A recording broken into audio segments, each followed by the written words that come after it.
ప్రయాగ్రాజ్లో మాఘమేళ వైభవంగా కొనసాగుతోంది. గంగా యమునా నదుల కలయికను జరుపుకోవడమే కాకుండా సంగమ ఇసుకపై వేరే ప్రపంచాన్ని కూడా ఆవిష్కరిస్తోంది. గడ్డకట్టే చలి పెడుతున్న భక్తులు ఏమాత్రం లెక్క చేయకుండా సంగమంలో స్నానాలు చేస్తూ ఉన్నారు. త్రివేణి సంగమంలో పవిత్ర స్నానం నుంచి సాయంత్రం జరిగే హారతి చూసి భక్తులు మంత్రముగ్ధులవుతున్నారు.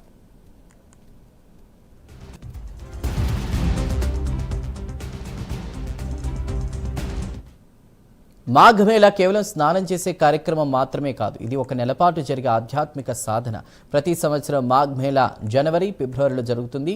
పురాణాల ప్రకారం త్రివేణి సంగమంలో మాఘ స్నానం చేయడం వల్ల కలిగేటువంటి ఫలితం అనేక తీర్థయాత్రల మొత్తం ఫలితాల కంటే కూడా ఎక్కువ. లక్షలాది భక్తులు కల్పవాసం చేస్తారు. మొత్తం నెలపాటు సంగమం సమీపంలో ఉంటూ క్రమశిక్షణతో కూడిన ఆధ్యాత్మిక జీవితాన్ని గడుపుతారు.